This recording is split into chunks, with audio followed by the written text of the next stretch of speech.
Welcome back. I am doctor Junaid Iqbal. आपको हमेशा new update के साथ कुछ न कुछ बताता ही रहता हूँ और इन्फॉर्मेशन देता रहता हूँ। इस बार जो इन्फॉर्मेशन लेके आया हूँ वो है पीएचडी से रिलेटेड, जो अलीगढ़ मुस्लिम यूनिवर्सिटी का पीएचडी एडमिशन का नोटिफिकेशन के बारे में। मैं थोड़ा लेट हूँ बट इन्फॉर्मेशन देना था बिकॉज मैं थोड़ा एकेडमिक वर्क में बिजी था। फाइनली मैं आपको पीएचडी एडमिशन ऑफ एमयू थोड़ा अपडेट करूंगा और बताऊंगा कि क्या क्या डिटेल्स है, कब फॉर्म भरना है, क्या फीस है, ये सारी चीज़ें।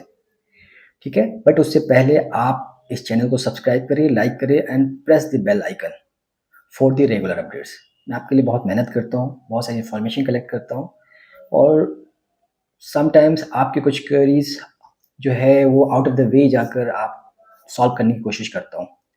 तो फॉर दैट रीज़न आप इस चैनल को ज़रूर सब्सक्राइब करें और आपकी कुछ भी दिक्कत है, कोई भी प्रॉब्लम है या कुछ भी जानना चाहते हैं, डेफिनेटली मैं आपके लिए अवेलेबल हूँ।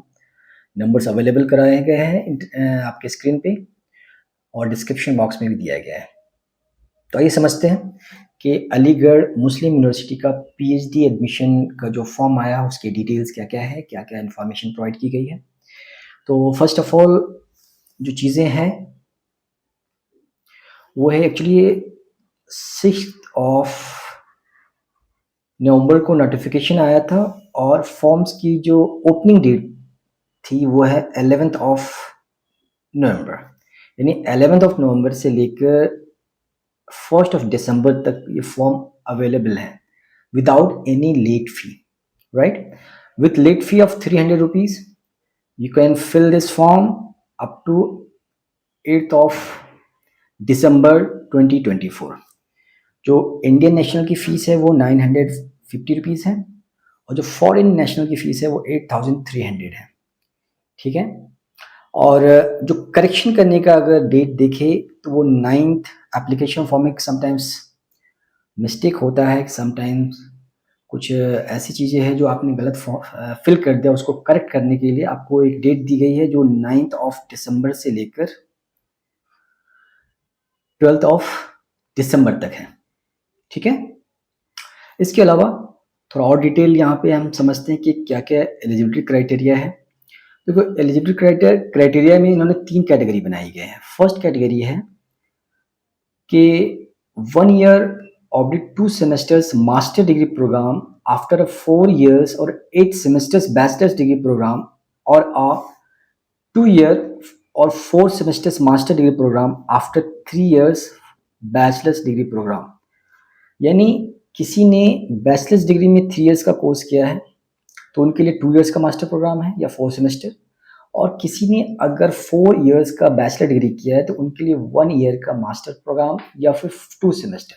ये दोनों ही एलिजिबल है पीएचडी फॉर्म के लिए, यानी पीएचडी एप्लीकेशन के लिए। बट 55% मार्क्स इन एग्रीगेट और it's equivalent grade in a point scale wherever grading system is followed, ये कंपलसरी है, यानी 55% मार्क्स होना जरूरी है।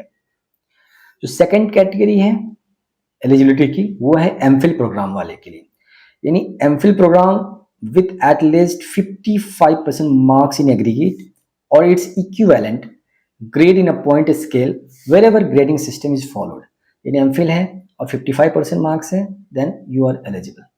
तो थर्ड कैटेगरी है वो है अ 4 ईयर और 8 semesters bachelors degree programme with research.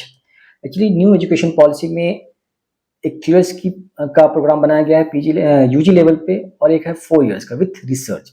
अगर विथ रिसर्च आपने 4 इयर्स का यूजी प्रोग्राम किया है, अंडर ग्रेजुएट या ग्रेजुएशन किया है, तो उनके लिए ये है category with a minimum 75% marks in aggregate. यानी अगर 4 इयर्स का बैचलर्स प्रोग्राम है तो उसमें 75% मार्क्स एग्रीगेट और it's equivalent grade on a point scale where the grading system is followed.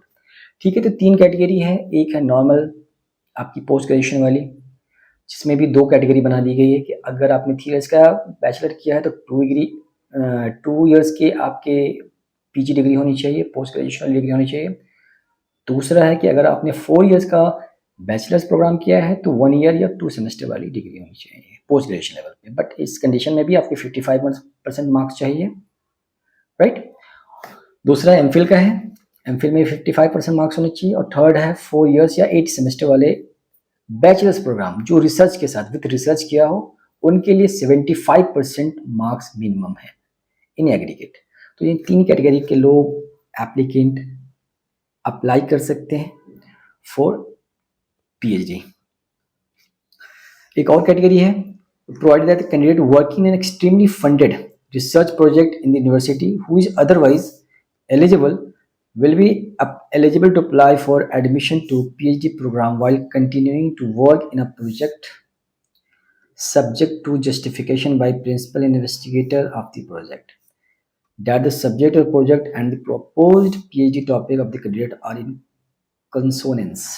ठीक है, तो ये कैटेगरी ऐसे कोई प्रोजेक्ट में काम कर रहा है तो उनके लिए भी एक ऑफर है, एक अपॉर्चुनिटी है, they can.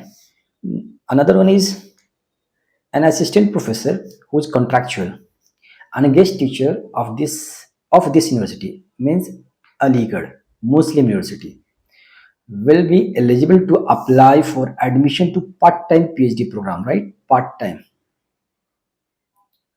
If he or she fulfills the eligibility criteria and further requirements for the eligibility that may be let down by the academic council from time to time। ठीक है, but in condition में भी 55% marks compulsory है, जो minimum criteria है qualification की eligibility के, वो फुलफिल करेंगे। बट इस कंडीशन जो असिस्टेंट प्रोफेसर या कंट्रैक्चुअल है या गेस्ट है, वो अपना पीएचडी कर सकते हैं but in part time mode, right, regular mode में नहीं कर सकते। Apart from this, a permanent school teacher or nursing tutor of this university, Aligarh Muslim University, with 5 years of regular service will be eligible to apply for admission to part time। यहाँ भी part time apply कर सकते हैं जो school teacher है या nursing tutor जो 5 years का रेगुलर सर्विस में यहाँ पे इस अलीगढ़ मुस्लिम यूनिवर्सिटी में अपना टाइम दे चुके हैं, वो एलिजिबल हैं।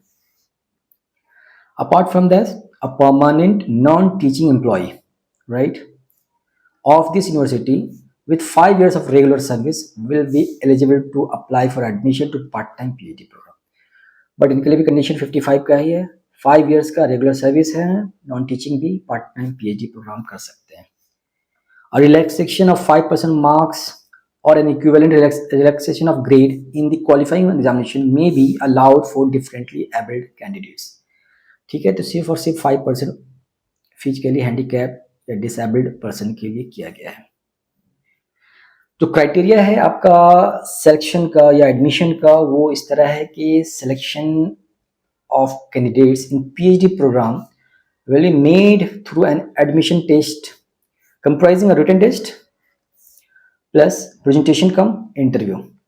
For those qualifying the written test and are shortlisted for the presentation cum interview, right.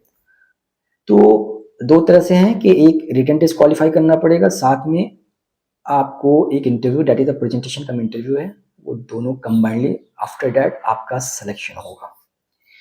कुछ कैंडिडेट्स, कुछ एप्लीकेंट्स ऐसे होते हैं जो एग्जेम्प्टेड कैटेगरी में हैं, उनके लिए कंडीशन ये है कि who qualify for fellowship scholarship in UGC NET, UGC CSIR NET, GATE, CEED and similar national level test with a score more than or equal to the qualifying marks of general category valid at the time of admission are exempted from appearing in the written test।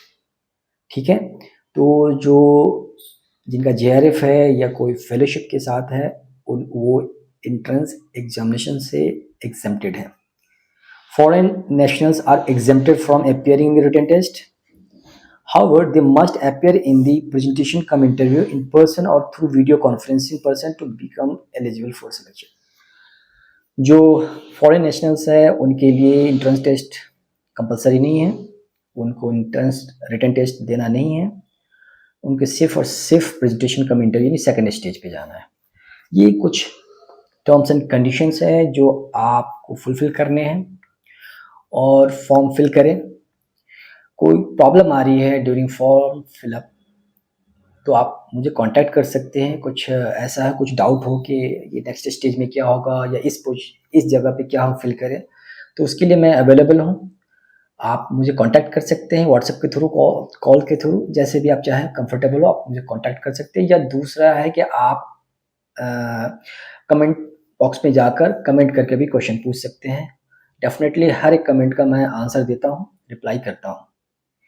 आप इस channel को subscribe ज़रूर करें ताकि आपको और भी updates आपको पहुँचाता रहूँ रिगार्डिंग योर एकेडमिक फील्ड, या कोई भी इन्फॉर्मेशन जो करियर से रिलेटेड है, एडमिशन से रिलेटेड है या जॉब से रिलेटेड है। मैं बहुत जल्दी जॉब्स से रिलेटेड भी इन्फॉर्मेशन आपको देने वाला हूँ। तो मिलते हैं नेक्स्ट वीडियो में, नेक्स्ट अपडेट के साथ, नेक्स्ट इन्फॉर्मेशन के साथ। तब तक के लिए आप चैनल को ज़रूर सब्सक्राइब कर लेंगे। Thank you very much.